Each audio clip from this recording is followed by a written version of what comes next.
up, everybody? Welcome to the Fantasy Guru Elite NBA Now show. I'm your host, Jeff El Jefe, and it's just me today. Tommy G was scheduled to be on this show, but had to fly out during it. So I think he's on his way right now, or at least on his way to the airport. Should be down in Nashville soon to hang out. But wanted to still do this show, an abbreviated version of a show anyway, to give you a quick rundown on what's going on in the slate. And my article has been submitted as well. So if you prefer to take in content in the written form, that should be posted shortly after it gets edited. All my typos get out of there, and be good to go there. So what I'm going to do is I'm going to go over each game briefly and like kind of some injuries that we're looking at, and then what Vegas thinks of those games, and I'll get to some specific player stuff, some position by position stuff like we usually do. A lot of people have been asking about game selection recently, asking what kind of games I play. Tonight, just so everyone knows, I'm playing a bunch of stuff on DraftKings. I think I've got 20 entries in their $33 queue tonight, along with the the $27 tournament they have. What is it called? The crossover. And like the $4 tournament. So I'm going to run a bunch of lineups out tonight. But the guys that I listed in my article are the ones I'm going to build my core around, kind of like what happened last week, where I take a core of guys and kind of build some mini game stacks around that. Maybe I'll go through a lineup. I saw some suggestions on Twitter today asking if I can go through a lineup. Maybe I'll go through how I would do that to help you guys out. We were planning on today breaking down my lineup from last week with Tommy, but I guess we'll have to save that for next week because I wanted him on the show too. But anyway, so let's get into it. This is a 5-game slate. Not the most exciting slate or anything, but not awful either. It starts off with the Phoenix at Cleveland game. It's a big spread in that one. Cleveland's favored by 13 points, as you'd expect them to be favored heavily in this matchup, being at home. But the total's at 220 because 220 and a half actually, because it's Phoenix and they play fast and it's a bad defense. So this 13-point line too does indicate to me, anyway, in my opinion, that Kevin Love is probably going to play. He's listed as questionable right now, has lower back tightness. If he doesn't play, I'm looking at Channing Frye probably. If he does play, and especially if it's really late that he gets ruled in, I'm going to probably have some Kevin Love in GPPs. Not a whole lot going on in that game, but injury-wise, though, Tyson Chandler looks to be fine from that stomach virus that he got scratched from the other night. I know it was frustrating for some people with the late scratch, but Tyson Chandler looks to be good to go right now. The Dallas-Miami game is the next one. This one's projected to be a close one, 2.5-point spread, 198 total, though. Total's under 200. We don't see a lot in this like this year of the NBA. Usually we see a bunch of 200-plus games, and this is the only one under 200, so it's probably the least attractive out of all the games. When you go through my write-up, you won't see a ton of players mentioned from this game, and that's why it's just going to be probably a slow-paced, ugly game. There are some guys you can use from there, and we'll talk about them, but overall, I'll probably have the least exposure to that game. Might run out some mini-game stacks and stuff, but really not targeting that game very much. The Wizards and Knicks is the next game, 2.5-point spread, 219.5 total. The interesting thing here, though, is the injuries that the Knicks are dealing with. They've got Porzingis, who's been out and should return soon, but then Noah, too, with that ankle injury really impacts things. He's doubtful to play tonight. I do not think that he's going to play tonight. And Lance Thomas is also out as well. So we saw Hernan Gomez actually be the biggest play, the best play last night, I would say, him and Kuzminskas. But yeah, it was obviously really frustrating for Kyle Quinn owners. He was 75% owned last night. I had him as well in most of my lineups. And yeah, it'll be interesting to discuss the merits of playing him tonight, because he basically just got benched for playing poorly. So I think he's in a pretty good spot to be a lot lower owned, of course, and then perhaps provide some upside tonight. So we'll talk about that when I go position by position. The next game is Denver at San Antonio. 219 total, which is pretty big, but 12-point spread is what's concerning. And, everyone's going to talk about this Phoenix and Cleveland game. I am as well. That's my favorite game to attack. But in reality, this Denver San Antonio game, by the numbers, by the Vegas implied totals and everything, isn't really that much different. Similar spread, similar total. So we should probably be looking at this a little bit more, give it a little more credit. It looks like Jokic is good to play tonight. He had an ankle injury that he was dealing with. Gary Harris is out for the same reason. He had an ankle injury. Gallinari, I think, is questionable with an injury still. Darrell Arthur is out. So there's some injuries to pay attention with there. Like, there's not a whole lot we can do until we figure out what the status of Gallinari is, right? Because that's going to impact some things that we'll talk about there. Oh, Chandler's out as well, too. So, man, it's just, that can be such a thin situation over there. But, again, we'll go position by position, talk about that. The last game that I just briefly want to give an overview on is Minnesota at the Clippers. Big because Chris Paul isn't playing, so we can look to all that Clipper value that we had when he was out the previous time. So at least we know what to expect with the Clippers, right? We know who's going to get the minutes and kind of what they're going to do with those minutes. So we just figure out who's underpriced, and that's pretty easy. I'll talk about who I think is the most underpriced in that backcourt, but in reality, they're all in play. All those same guys are in play. All right. So position by position, I'm going to go to FanDuel here and pull that up and go position by position that way. I'm pulling up my notifications here. On Twitter, if you guys have any questions, I'll try to get to them. No promises or anything. Again, this is going to be a really short show, probably another 15, 20 minutes or so. I'll see what I can squeeze out of it. But anyway, point guard. So we've got John Wall you can spend up on. Like, he's going to be a fairly popular option because there's so much value, I think. And like, there's guys that you just have to spend up on if you want to go for those cheap value guys and get those high multiple returns, right? And John Wall's been really good. Disappointed against Portland, but aside from that, has been over 40 points, 40 FanDuel points in 4 of his last 5 games. So that's really good. I like him. I like him a little bit. He's not my favorite point guard play or anything, but still interested in using him. I would be really interested in Kyrie Irving if Kevin Love is out. I still have interest even if he's not. I've been on a little bit of a Kyrie Irving kick right now, and it's hurt me. Like, he hasn't had really good games lately. So Kyrie has killed me lately, but he's also killing a lot of other people, and he's probably going to be lower owned than he should be tonight if Kevin Love isn't ruled out. So I'm going that direction. I think I'm going to have quite a bit of Kyrie.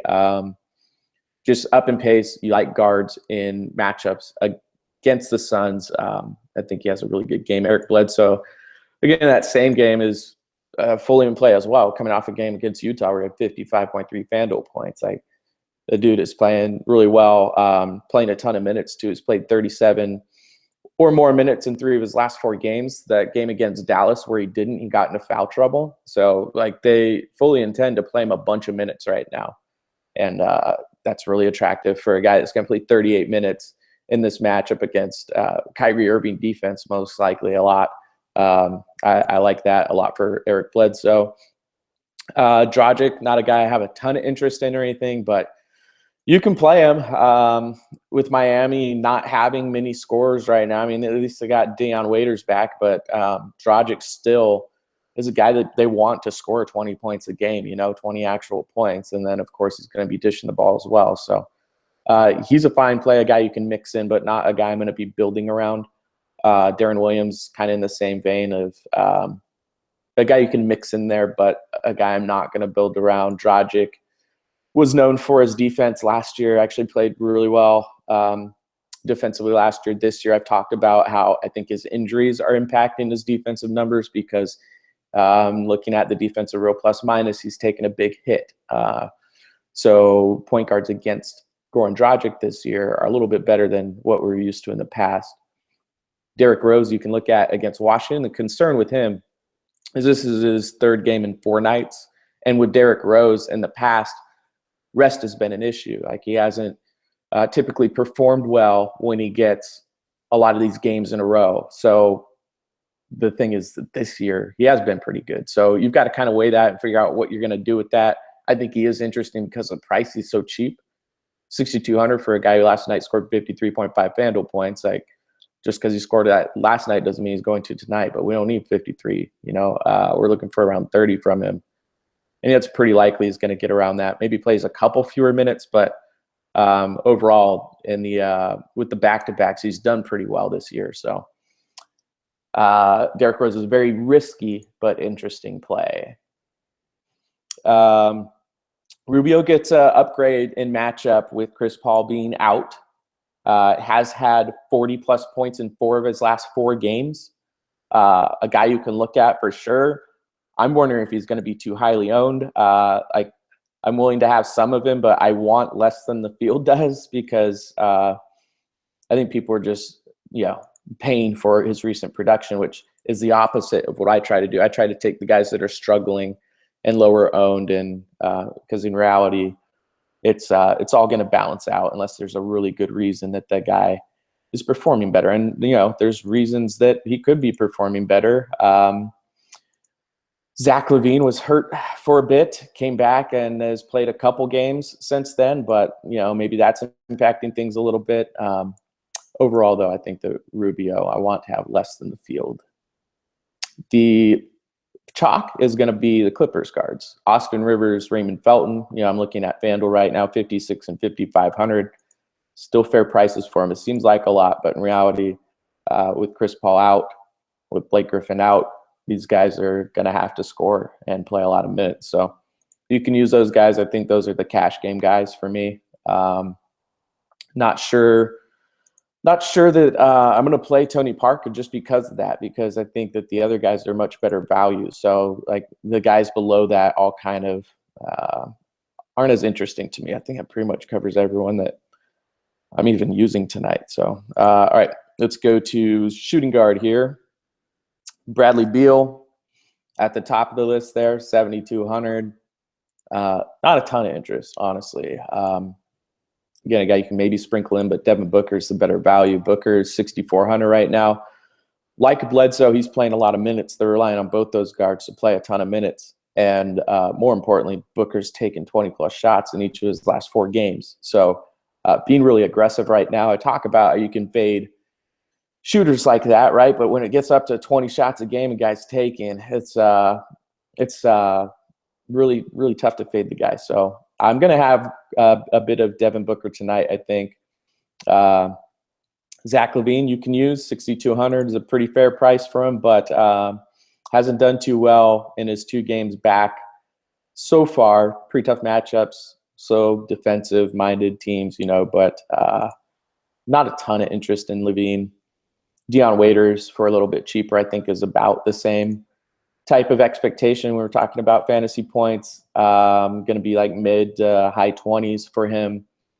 Pretty solid matchup. I talked about with Dragic. They just don't have many guys that can shoot the ball right now. So like him, JJ Redick. There's 4 Clipper guards in play right now, basically, right? We've got Redick, we've got Crawford, we've got the other 2 guys we talked about with Rivers and Felton. So lots of guys that you can look at. Redick might be the one guy that's not really going to get as much of a boost as the other ones, and is probably priced about where he should be, not a ton of value in it. So out of all 3 of those guys, I'll probably have the least Redick, but the most Crawford, I think, because Crawford is min price 3,500 on FanDuel right now and is going to get probably the biggest boost in minutes right now with Paul out. Hasn't been scoring at all or anything. You look at his box scores, they're ugly, but once he gets back up to over 30 minutes, which I'm expecting him tonight, and is relied on to take more shots, that's why he becomes attractive, right? So I like him. I think he has a lot more room to go up than any of the other Clippers guys. Wesley Matthews you can use. I don't plan on having a ton of him. Will Barton you can use. Tough matchup against San Antonio, or perceived tough matchup against San Antonio, but in reality, Will Barton could have a really nice game here. Mentioned the lack of depth that they have, all the injury concerns that Denver has right now. The more guys get ruled out, the better a play a guy like Will Barton becomes, because he's going to have to play more and more minutes, take on more of a scoring responsibility. So 35 minutes against the Lakers. If all these guys get ruled out, he's playing 35 minutes tonight too. So I like him quite a bit, even with that matchup. I'm trying to see if there's anyone else I want to talk about. don't play Korver. I mean, I don't think I'm going to play Korver. He's getting a decent amount of minutes, but he just looks like garbage out there. Really a liability on defense. I guess you can use him as a punt maybe, but I do like the matchup for him, but just not really impressed with either. I probably would be more likely to roster Shumpert. Shumpert with 26-plus minutes each of his last 3 games. More of a defensive-minded guy, of course, a guy that can be used to slow down a Devin Booker and Eric Bledsoe when all the production from the opponent is coming from those kind of guys. Like, you probably are going to want Iman Shumpert on the court a little more in a matchup like this. He played 30 against Golden State, another really good backcourt, which was a lot of minutes for him. So could see him playing like 30 minutes tonight, and I don't think many people have him, but don't have a great read on ownership tonight either. It's just so hard with a slate like this and so much injury news up in the air. I think that's pretty much it for shooting guard. I'll move to small forward real quick. Point guard and shooting guard, probably the deepest positions. Talked about a lot of guys there you can use.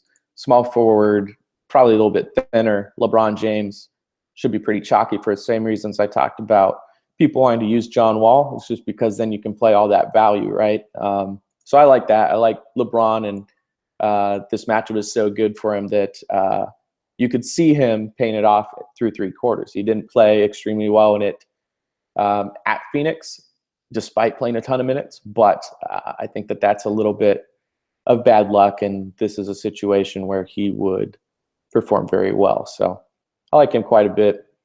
Kawhi Leonard, not a ton of interest just because he's stuck in between Carmelo and LeBron, who I think are clearly better options. Carmelo gets the boost.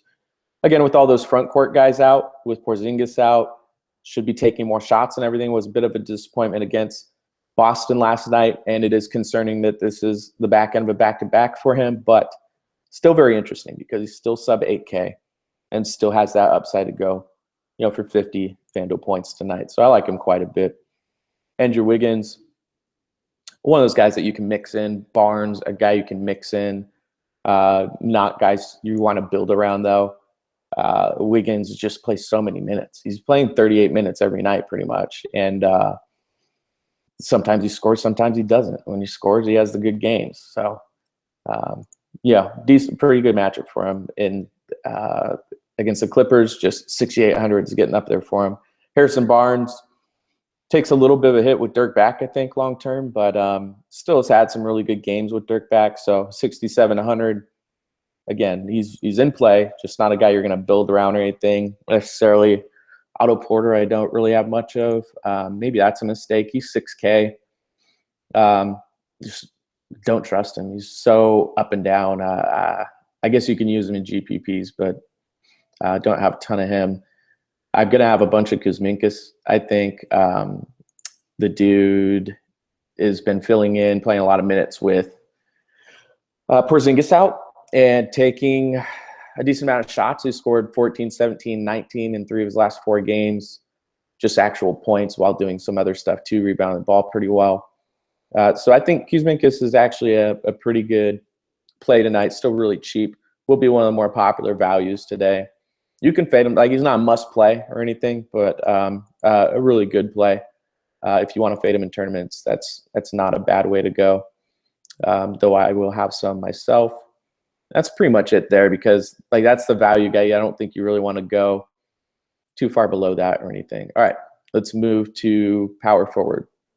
Jokic is 9-4 on FanDuel now. I think the subscribers that have been with us all season know that I kind of said that this was going to happen. We were going to see Jokic at a much higher price, keep playing him as at this 5-6K levels, and finally it's come to the point where now you're asking yourself, wait a minute, is that too much for Jokic? And right now it probably is, because I think he's going to be fairly although against San Antonio, I guess people probably aren't going to play him too much. I don't know. Jokic is a good tournament play. Especially with that ankle injury. People have the injury designation that they're looking at as they're building lineups. That's going to scare some people away too. So maybe Jokic is going to be extremely low owned with this price, this matchup, and the injury designation, like the perfect trio there. All right, Kevin Love got ruled out. So that was not what I was expecting. But that means LeBron, Kyrie, and probably Fry are guys you kind of want to build around. I'm going to have a lot of Kyrie Irving in this matchup just because I liked him in general, like I said, and he was, it was a great spot for him to get right after struggling for a while. It looks like James Jones is going to be the starter, not in play for me at all. That's the guy you can kind of ignore, in my opinion. So, again, this is on the fly, me trying to break it down with no stats or anything, but I can't imagine James Jones playing 20 minutes tonight. So fully comfortable just not playing him at all and play the other guys instead. That is interesting for Fry, though, that he's not starting. So I have to think about that. I think that I probably will have some Fry, but it's a little concerning that he's not starting. But it's probably quite a bit of a boost for LeBron and Kyrie. All right, let's move on to power forwards, as we were talking about. Jokic, I had talked about liking. LaMarcus Aldridge, you can play. It's a good matchup for him and everything. Not one of my favorite power forwards tonight. 7,800. That's a lot for him. I don't think he's going to pay that off most of the time. I think he will pay it off sometimes, but and this is a good matchup for him to do it. So I don't think most of the time he's going to pay off that salary. So James Johnson is a guy. He's probably my favorite play of the slate. One of my favorite plays of the slate. Not a guy known for his consistency over the course of his career, but this year has been really, really good filling in, playing a lot of minutes. And just go through his FanDuel game logs. You'll see ever since, the end of December, he's right around 30 or more FanDuel points every game. He had a Clipper game where he played only 27 minutes and was at 24.7. That was his worst game. And then Golden State 27.4. But he's 6K. Like, this is one of the better values, I think. I'm going to have a ton of him. Another guy I like is Markieff Morris, 6,100 in that same price range. Going against New York. When we're talking about those front court injuries to Porzingis, to Joakim Noah, like that's a positive for the opponent because those are fairly good defensive players. No, not as much as he was in his prime, but Porzingis certainly his rim protecting ability and everything. That interior just isn't the same right now.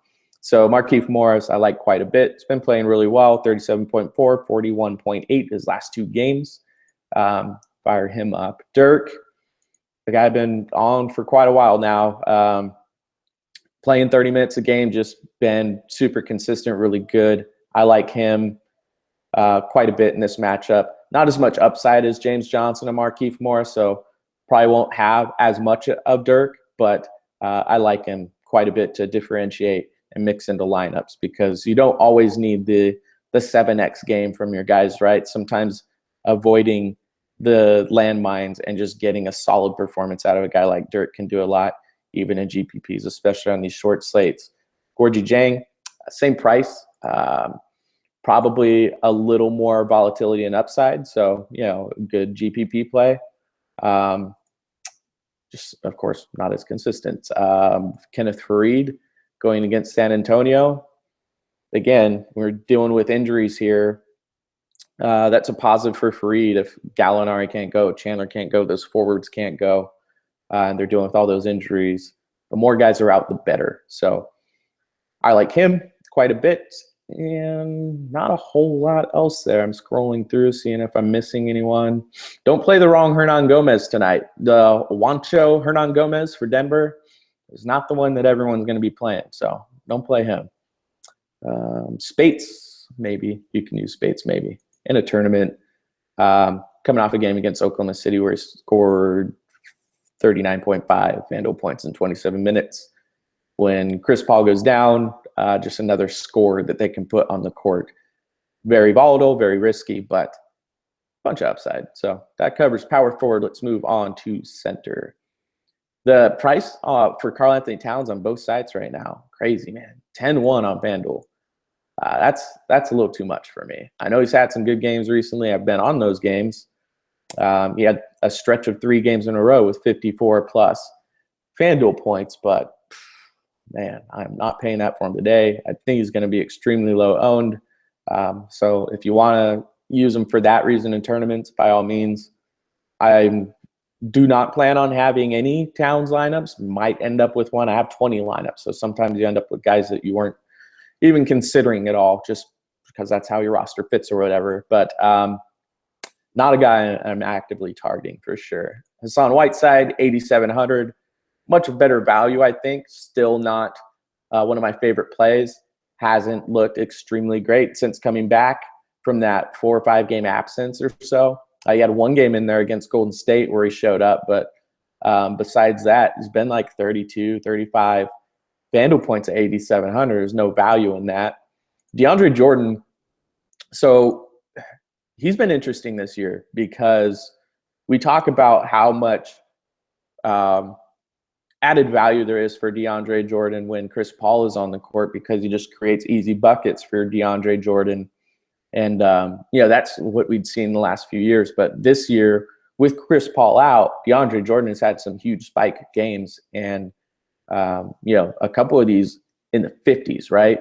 That Oklahoma City game, that was a lot having to do with the matchup base with Jeremy Grant starting at center and that front court just being so weak. But 52 there, 55.2 against the Lakers. So that was a game and a half with Chris Paul. Chris Paul didn't play the second half of that Oklahoma City game, but he can get it done without Chris Paul. So I like him. If you're spending up and want one of the safer options, I think it's DeAndre Jordan above Whiteside and certainly above Towns. I don't think there's any value in Towns' price right now.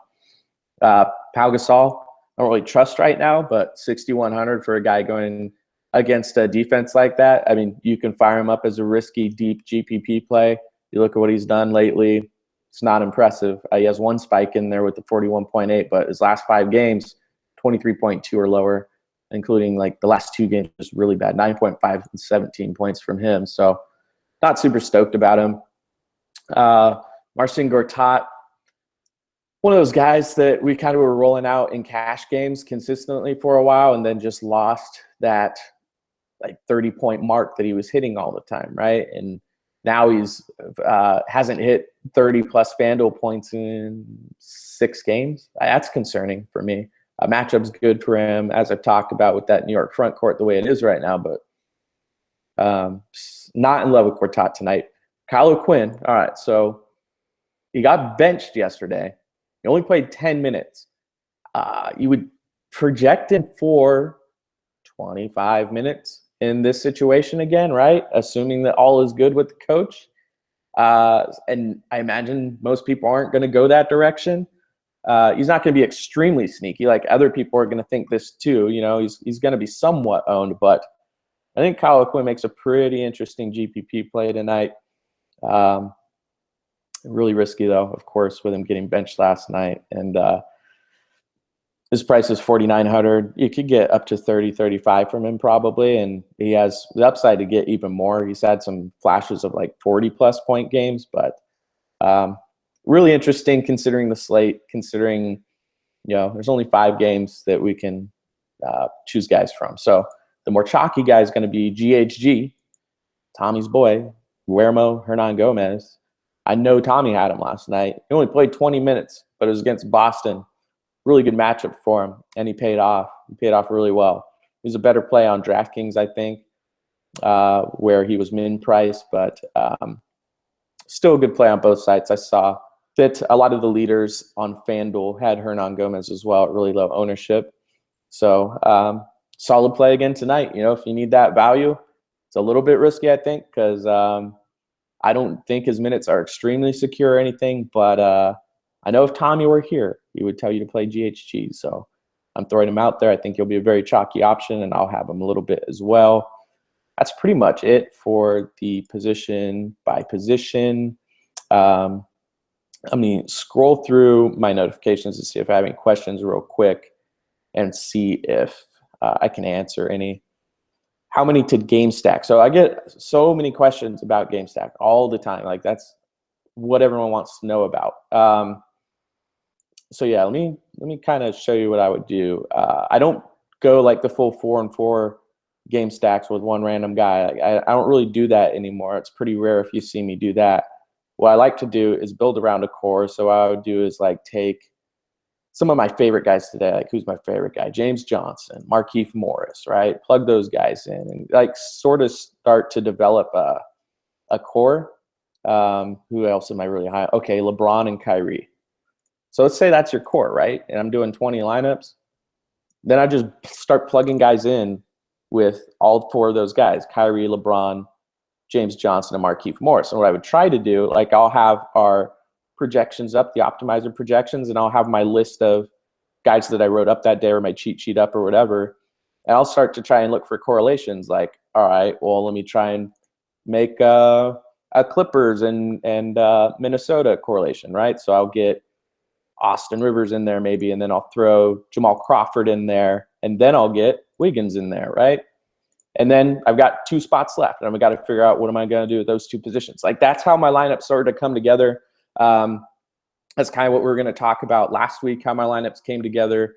Like I just did that sort of thing. And that's for those last 2 spots, maybe I just go look to the optimizer and see our projections and who's the highest point per dollar shooting guard. And I plug him in and then see what fits at center. And it's like maybe I'll end up on a center that I wasn't even planning on playing. Like maybe that puts Karl-Anthony Towns in there. You know, it's like I didn't even like Karl-Anthony Towns that much, but hey, that fits with my Minnesota correlation. So that's what I'm going to do, that sort of thing. But I think that's a really good way to build lineups. Just make sure you've got a core of guys that you like a lot and then start to try and build correlations among those guys. So hopefully that answers those sort of questions. Been getting a lot of those.